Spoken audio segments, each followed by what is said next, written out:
What's up? It's Fire with Dad from Utah. Fire with I Dad got, from Kentucky. I got Chance. I got Ryan. I got me. I got Dad over there. We'll be back in 1 second.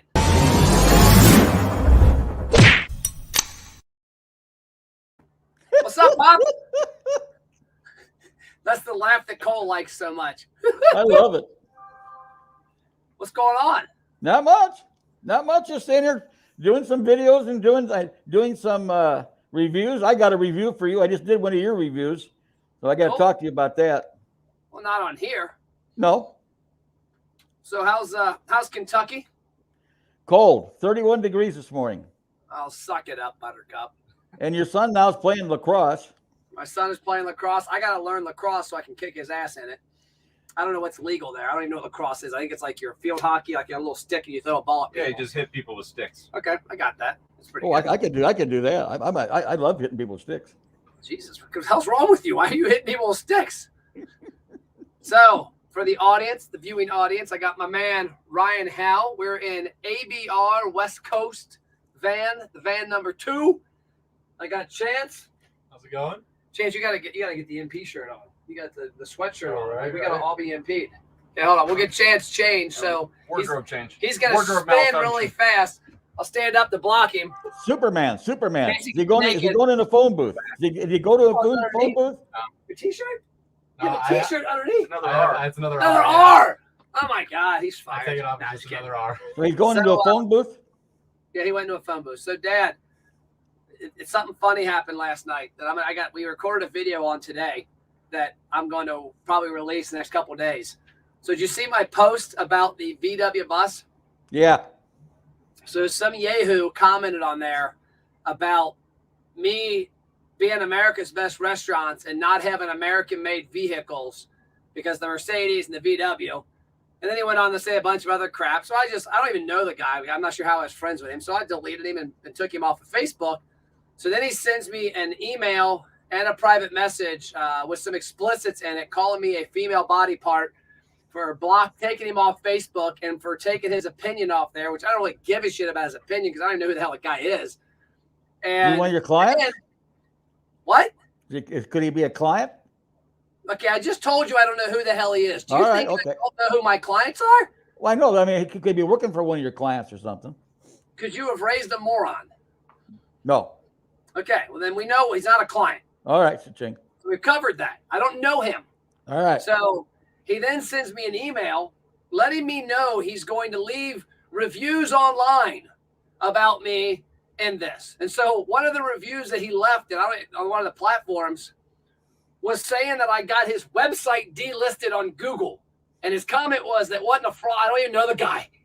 And so I'm like, you're making fake reviews because somebody doesn't agree with your opinion. It doesn't really want you in their world. And how insecure do you have to be to worry about somebody you don't know not wanting you in the conversation? Where does he live? Do you have any idea? I think Afghanistan. That could be. Could very well be. Taliban. It's Taliban. Isn't that comical? I think it's a keyboard warrior, man. Everybody's got a voice, and even if nobody wants to hear it. I wish I had a voice. All right. I think the irony of it is we're on the road talking with restaurants about controlling the narrative on America's best restaurants and how 25 to 30% of the reviews out there are bullshit. They're fake. They're not real. They're fraudulent. And here's this Joe Blow leaving me fake reviews. So, Dad, you're quiet today. I got to get you a Red Bull, so I'll go ahead and cue this up. So, I've got Ryan Howe with me. I know. Ryan, one thing you want to ask Papa Plapp. Papa Plapp, what's going on, brother? I am fantastic. Good. Hey, so we're out here in van number 2 out in the West, and you've been involved, obviously, with Matt since he was born. Before. But even before. Back of a Chevy. Oh, maybe it was back of a Mercedes. What do you think, because we're starting this stuff out here and with being involved with America's Best Restaurants, and I know you do a lot of coaching with the sales folks back there in Northern Kentucky. What do you think makes Matt different than anybody else when it comes to marketing, sales, and the drive that he has? He probably is the most imaginative person I've ever met. I mean, I've got stories upon stories of things. Matter of fact, I was just talking to Doug this afternoon. Remember the time you were charging admission for wrestling in someone's backyard? Yeah, that was Brandon Exler and Jamie Bennington. They fought 3 times. I know. And so Matthew makes $50 while they're fighting. They were going to fight. They couldn't do it on school property. They would have got in trouble. I put them in a place where they wouldn't get in trouble, and I profited. I had the Gers twins and Matt Church working the gate. He was always figuring on a way. I mean, he got in trouble in junior high school, okay, in 8th grade, because the kids had to do a current events thing on Friday mornings. And so he would do, and the kids didn't want to do it. So he would do it all for every kid and then sell them for $1 a piece to the kids. He ends up in the principal's office. And ironically enough, my wife, Lorinda, was chairman of the school board at the time. So the principal, the school calls her up and has her come in and says, "We got a real problem with your kid." And she's sitting there. He goes, "Okay." He says, "Well, he's selling stuff to the kids in class for the current events." She says, "So what's wrong with that?" He said, "That's her. You ought to be giving them an award." So I'm getting them upset. Well, they weren't bringing them, and they would get detention. And so I went home and said, "Hey, can you guys get a couple papers every week for me?" I'd save the papers. I'd cut 50 articles out, walk in class, take their lunch money, $1.25. Bam, there's your article. You don't have detention? I got $1.25. He did it for about 5 weeks before the teacher finally caught on. Yeah. All right, so here's my follow-up question, Papa Plapp. So obviously that's ingrained in Matt, probably from the time he left the womb. For somebody else, like anybody else out there watching that, maybe isn't naturally that way and hasn't been that way their entire life, what do you recommend to grow a business, become more of an entrepreneur, and have some of those traits and that mindset, and be more Plapp-like? 2 things, and he's got both of them, and that is you gotta have the drive. You gotta be wanting to get yourself better. It's like he said on a thing the other day. He got up at 7 o'clock. He was at the office by 7, working till 11. And the same thing when I started out my first business back in 1972. It used to crack me up. I would be at the office at 7. There was no one there but me. I would be there till 11. There's no one there but me, and no one could figure out why I was making so much money and they weren't. I'm going, guys, you don't work. You don't make it happen. You have no drive. And even to this day, I mean, I still probably get up earlier than most guys that are in business, and I'm not even supposed to be doing anything, except for I'm doing stuff. But the thing is, it's unreal. The other thing is read the book called Who Moved the Cheese. It's a book about how to think out of the box. Okay, I heard something last night which made me think about this. It's kind of humorous that you asked that question, because the definition of insanity is doing the same thing every single day and thinking you're going to get different results. Total insanity. The key to the thing is that if you're going to be innovative, the key to being innovative is thinking out of the box. Don't always do the same thing every single day. Change things around. So that it gets your brain going. And all of a sudden you start looking around, you see things that, if I did this would happen. If I did this would happen. That's the key. Matt does both those things very, very, very well. He's always out of the box. I mean, I got stories. I could tell stories for the next 40 years on all the different crazy things he's done that are always out of the box, which end up making money. The thing with back when we had our boat dealership with the fishing poles, 2,000 kids show up for a free fishing pole at the boat show, and Matt thinks of the idea of if you have a flag on top of the fishing pole. Okay, each kid hits a flag, and if you keep the pole up with the flag showing, we had a guy running around with bags of money, and if your flag was up, you could pick. You had up from $1 to $100 bill in the bag, and you could pull it out as long as your pole was up. We had 2,000 kids running around the boat show with their poles up. I mean, they were adults. It was anybody. It was And the anybody. flag And the thing is, they were walking around other guys' booths in the booths with their poles up. Okay. And the guy who was the promoter walked is, you guys are out of you're crazy. But guess what? We sold 103 boats that weekend. Yeah, and the flag was our booth. It said, "Come to booth C3 for a free fishing pole, Plattsburgh Outdoors." And if you were seen in the show, and I would only do it in the aisles because I didn't want to go in somebody else's booth. If you were seen at the show with your pole still intact, we gave us 2,500, not 2,000, by the way, and we did it 2 different days. It took us, 18 minutes? I think the first day to give out like 1,200 fishing poles. Like I've never seen anything like that. They were walking around everywhere, and it was funny as shit because we would walk through the aisle, and every booth was empty with the fishing poles that come reaching the money bag. $10, they're screaming, yelling, and then of course every dealer wanted to kill me. But you know what?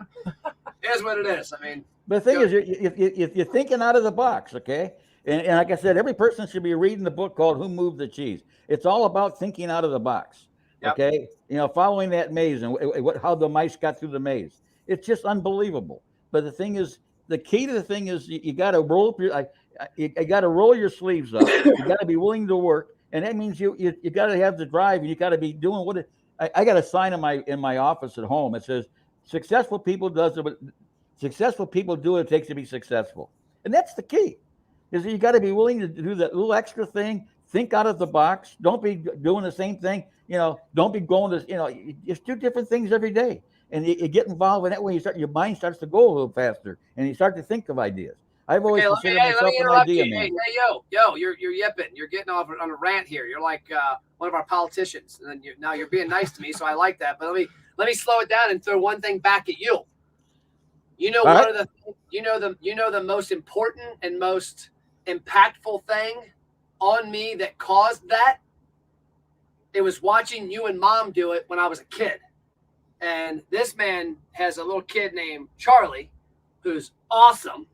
And when she sees you doing badass stuff and sees your wife doing badass stuff and sees that you're not willing to stop or quit until you get where you want to go, you'll have it. And that's what she'll be that way when she grows up. If it wasn't for me watching my mom and dad hustle. I mean, when you retired from the insurance business, Dad, and took a year off to get your health in line, and Mom ran the agency, like she was hustling like could be, like knocking on doors, making calls, collecting checks. What they say, cashing checks, snapping necks, or whatever. That's insane. I don't know.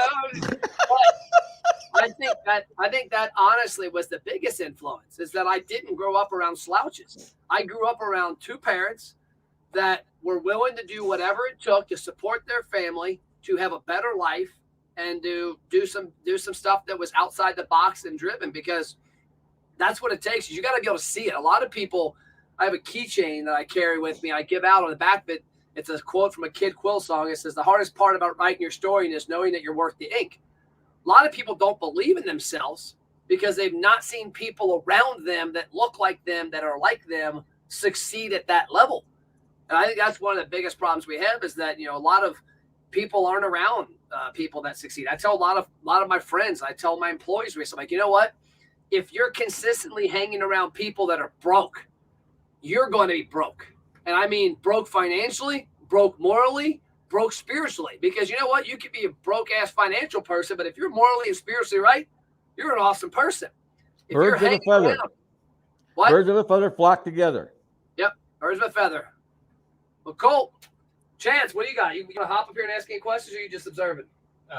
Just observing, I guess. Just get up here. Come sit. Get up, ask a question. Hold on, Dad. Trade with Ryan. Get up here. You're not going to get a chance to talk to Michael Jordan of sales and not ask a question. Okay, so this is Chance. He's Ryan's, my version of my David, the guy that follows me in films. This is Ryan's David. This is Chance. He actually looks like Ethan a little too, Dad. Look at him. Now does he live right there in Idaho where you live too, Ryan? Yep. Twin Falls. So, you got any questions? Questions for Bob Platt? Yeah. Well, I've always heard a lot of stories about Matt from Ryan, about just his drive and just how crazy he is, and like what did you say when you first met him? He thought he was super cocky, but it turned out he was just the most confident person that Ryan had ever met. And when I finally got to meet Matt, it was just that times 1,000. Like, your vision and your drive is just insane. And so I get where he gets that from, right from his parents. I like that story about how you watched your parents hustle and everything. I look up to my dad a lot too, because he did what it took to get where he is now. And so, I mean, look at this dude. He's, what are you, Dad? Like 89? How old are you? 74, 75 in February. Okay, my bad. 89 is close. So you're a lot of people your age, a lot of people in their 60s are sitting on their ass, not doing a lot of stuff. You got the energy of like a 19-year-old. I mean, you gotta see this guy. He'll come up at 7 a.m. and he'll go all day long with our team, and then he'll go to a networking event with the chamber, and then 9 o'clock he's on the way home eating McDonald's. And by the way, he thinks an onion ring's a vegetable, but and he's getting home and he's putting in these days that he doesn't have to right now. I mean, Well, even if, today I got up at 6. I had a networking meeting at 7 o'clock. I had another networking meeting at 9 o'clock. And then I had another meeting at 10:15. And I did that while I was driving up to the office. So I did that while I was driving. And then I've been on my computer ever since, doing reviews for all the sales calls. yep, he's a beast. Any advice for this kid? Young Roll man? your sleeves up. Roll your sleeves up. Don't be afraid to work. Don't be afraid to get your hands dirty. Get up early, go to bed late. I mean, yeah, I grew up in Idaho, moving pipe, working potato harvest and stuff. So I'm used to that kind of stuff, and I think that's what helped me when we were pulling these 14-hour days the last 3 days. I remember getting off so our school district would get off of school for 2 weeks, and I remember working for 2 weeks in potato harvest, doing 15-hour days. What are you guys slacking? You guys slacking? Only 14 hours? That means you get started at 7 o'clock and you got done by 10. I used to go done by 11. Guess you got to put another hour in, baby. Okay, my bad. We're gonna go get. Maybe we need to collect that extra unemployment check the government's giving out. Yeah, who didn't know that? Or maybe if you're an illegal alien, you get like 450,000. Let's keep this politically correct. Calm it down. Hey, question: what city are you guys in? We are in Salt Lake City, right next to the airport. Salt Lake's gorgeous. Yeah. Now awesome. I went out. I did a speech for a convention out in Idaho about 4 years ago in Victor, Idaho, and it was just gorgeous. I've never seen such a pretty state in my life. Yeah, they said that after you left, they closed the city. Oh, okay. They're like, They probably were out of food. We probably ran them out of food. Well, cool, Dad. We're done. We got some stuff to do here. I got to hop on a jet plane and fly home. Get home when you coming home? Tonight, about midnight. Oh, okay, cha-ching. Cha-ching. And I'll be in the office all day tomorrow, and I think next week. I don't think I'm going anywhere next week, but that's all we got. Well, you guys, I got to say one more thing. You guys have been knocking them dead this week. I see some of the activity. You guys have been knocking them dead. Great job. Just wait, baby. This is Van 2. Once we I did the projections the other day. By the time we're on next November 1st, we'll have around 7,180 micro episodes, about 900 macro, which was we bulk some of the episodes together and make like a show about Utah, Salt Lake, burgers in Kentucky. We'll have 300,000 pieces of content online about locally owned and operated independent restaurants. That's 5 vans in 12 months. I'll be probably wore out videoing all the reviews for 7,100 views. That'd be unbelievable. You're gonna be in bad shape. But just wait. 5 years, 50 vans. The internet won't know what hit them. America's Best Restaurants. We're here from the West Coast. We're signing off. See you, Dad. Cha-ching, baby. Cha-ching. Love you, buddy. Love you too. Bye. Good luck, guys.